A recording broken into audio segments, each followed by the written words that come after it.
Your chair, this is your own special chair. I saw you sitting in it, and this is the special place. Now, you just sit down, and you tell me, is it something you want to talk about? Say it. Come on. All right. Yeah? Well, if you had a patient, can that patient be your cousin? Of course. Would you treat that patient like a cousin or that patient like a patient? I would treat the cousin like a patient. Good. Yeah. I was hoping you'd say that. Okay. Is anything wrong? No, no. Ah. I was just wondering if you would consider taking me on as a patient. Absolutely. Okay. Now, there you go. You got it. My patient. Could you give me a prescription for birth control pills?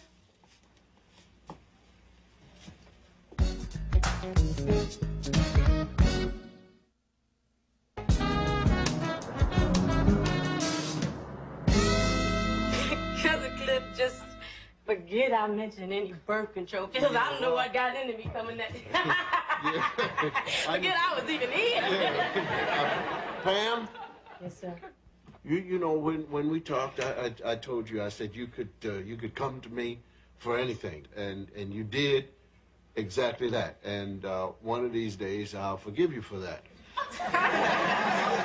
But what I want you to know is it's best that you call your mother. My mother? Uh-huh. In California? Well, you have a mother someplace else? No, that's the one. Now, look, you call her, get permission from her. You come back and tell me, and I will give you the name of the most wonderful gynecologist in the world, Dr. Rochelle Hawkins, and she counsels young women. Okay. All right? All right, Cousin Pam. Go ahead. and Cousin Pam? Yes, sir. You just call me anytime. Ask me anything.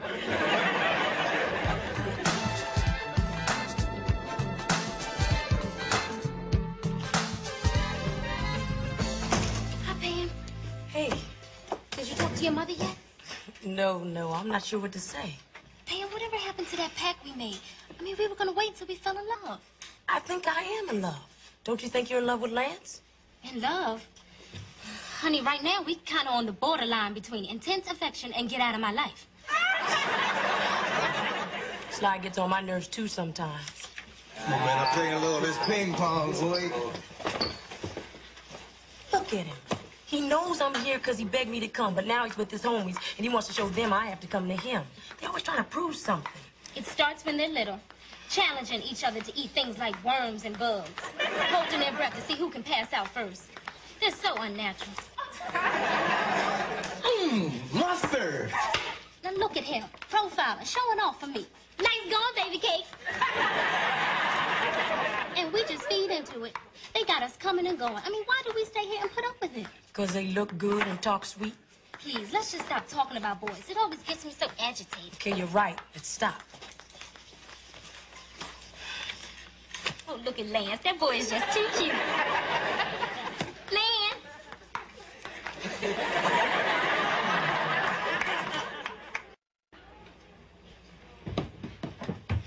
Olivia, guess what?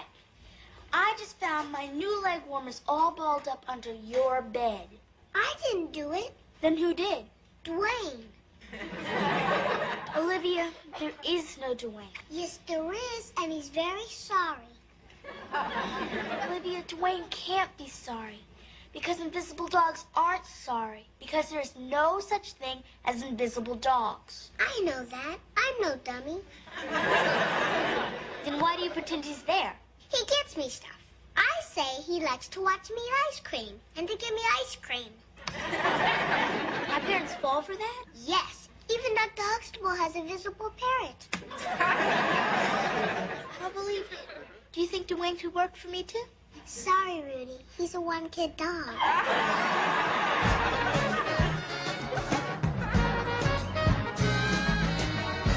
Hello, Cousin Claire. Hi, Pam. How was your appointment with Dr. Hawkins? Fine. She gave me some counseling and some protection. Pam, have a seat. Now, I know that you've given this a lot of thought, but there is something I'd like to share with you. It's a love story. Happened between a boy and a girl some years ago. They really believed they were in love, you know, and everything was going just rosy until this boy began to, ever so sweetly, turn on the heat.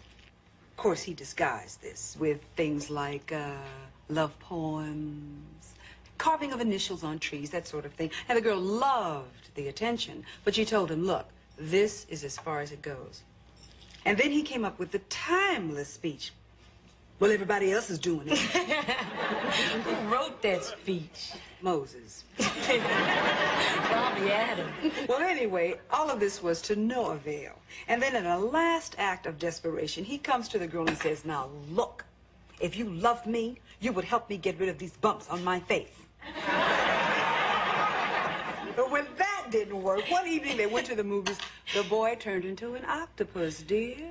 8 arms and legs flailing in every conceivable direction, all under one big empty head. The girl started doing hand exercises just so she would have the strength to keep his hands on her shoulders. Her hands got so strong that to this day, there's no telling what she could do. So what happened to him? They got married.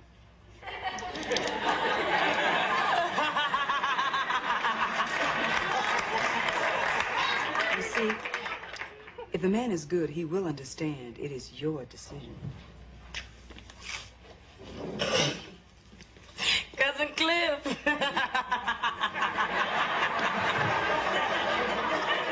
What's that all about? You have some orange juice. It's so good for your complexion. Hey,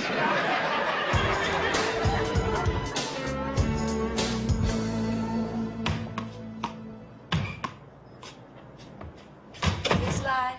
Hey, fam. Where you been hiding yourself these last couple of days? Well, I've been thinking about us.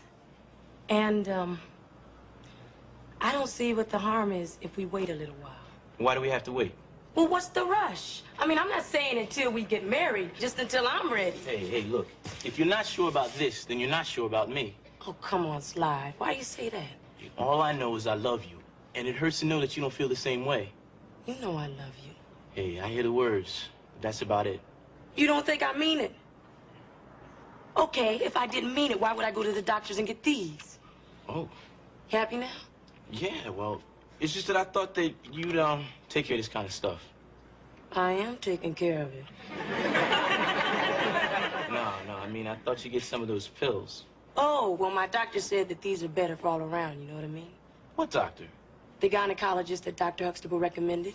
You told Dr. Huxtable about us? Are you crazy? He's my guardian. Yeah, well, he doesn't have to guard everything. Forget about it. I don't want to use these things anyway. And I don't want to have a baby. What's the matter? Don't you trust me? This has got nothing to do with trust. It's got to do with my body. Well, what if we did have a baby? We're planning on staying together, right? Would that be so bad?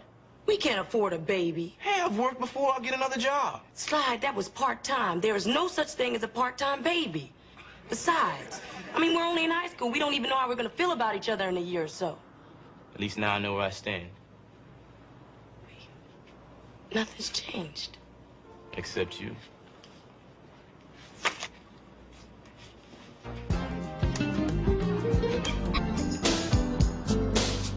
See, Pam, that's how men are. They wreck your life, step over you, and then go looking for somebody else to crash into. You should have seen him getting all mad when I gave him those things. Here I go and embarrass myself, and he says, don't you trust me? Trust him? Like Anita trusted Julio? Now she's having his baby. And she wanted to study nursing. Thanks to him, she'll be nursing. That's right. And there's nothing she can do. It's done. It may be done, but it ain't over. What if Julio leaves her? You know, men are prone to do things like that from time to time. Well, that would never happen with me and Slide. Please, that's what you and Sly do best. Break up. Well, did Lance ever try to put that kind of pressure on you? He tried that higher plane stuff on me once, but girlfriend, I let him know where it was and that he was in no position to go get it. And if he kept trying to get it, it would move and I would move with him. Aren't you afraid of losing him? Losing him, I can get back. If I lose me, I'm gone for good. But what if Slide doesn't come back? Then later, potato. Let him walk. If he ain't got no time for you, you ain't got no time for him. That's right. They gotta listen to us and forget what their homies and their hormones are telling them. Men. Yeah, men. Where are they?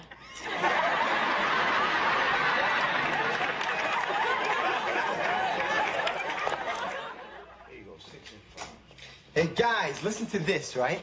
It says here that women want men as much as men want women. Not in this neighborhood. That's right, we wasting our time with these women. See, I got a cousin, and where he lives, the women are fine, plentiful, and ready. And where's that? In New Jersey. What you worried about? She already spoken for. Can't a man ask about a location? Exactly where in New Jersey? Trenton. You telling me that the women in Jersey are more accessible than the women right here? I'm telling you, the women over there are primed. I think it's got something to do with the water. Guys, I've heard what you've been saying about women in Jersey. That's a lot of bunk. How you know? 'Cause I'm from Jersey, and that's the same thing we say about women in Brooklyn. There's nothing happening there, and there's nothing happening here. Well, maybe you from the wrong part of New Jersey, man. What part are you from? Trenton.